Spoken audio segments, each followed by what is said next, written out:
All right, so remember back in chapter 1 and maybe chapter 2 when we were given information, we had to draw a graph, and I told you that was going to come back and we were going to use even more information to draw the graphs because we're going to have more knowledge.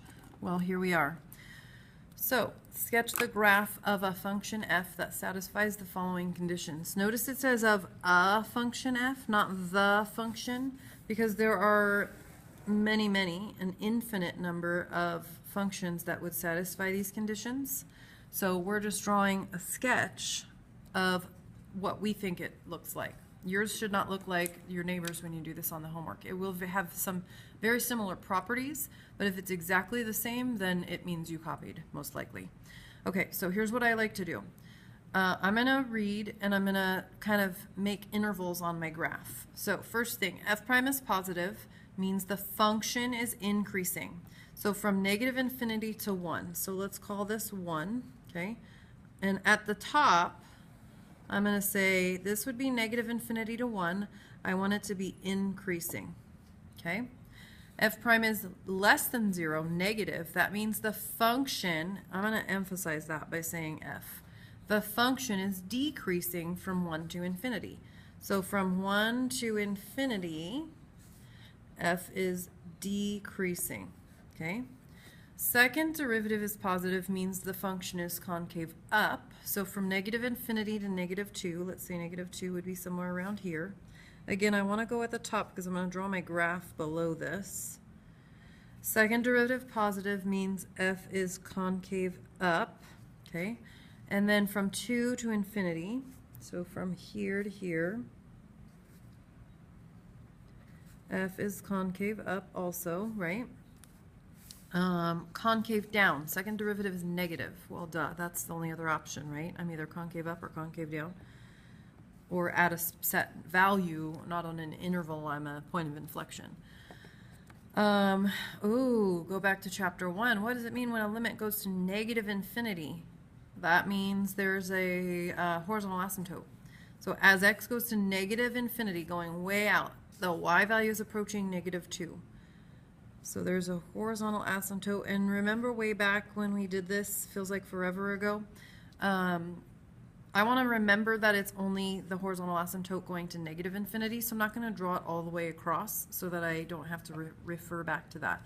And I'm going to grab my pencil. I don't know if it's going to be approaching from above or below yet. I'll figure that out in a minute. So I'm going to draw both of them and I'll erase one in a minute. And then as x goes to infinity, there is a horizontal asymptote at y equals 0.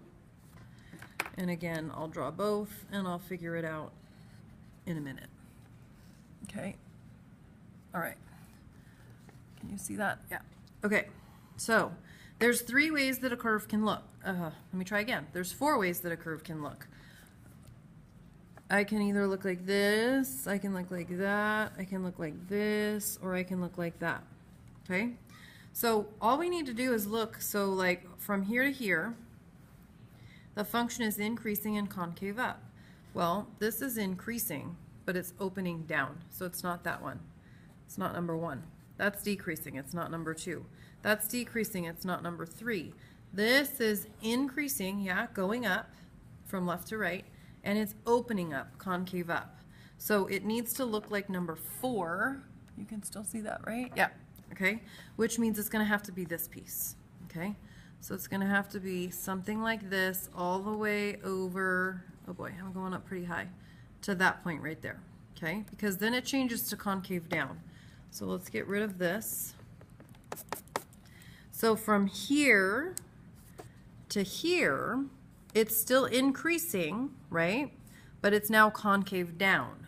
So which one is increasing but concave down? Well, we already said that. Increasing, going up from left to right, and opening down.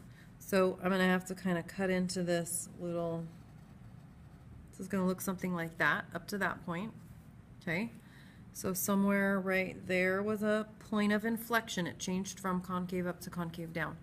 Now right in here, okay, so this is still concave down, right? But this is now decreasing. So that little interval right here is concave down and decreasing. So this is decreasing. So we said this was increasing. That's why I'm not looking at this one. This one is decreasing and it's opening down. So that's it. So until I get to that point right there, somewhere lined up with x equals 2, I'm decreasing and concave down. And then for the rest of the way, I'm decreasing and concave up.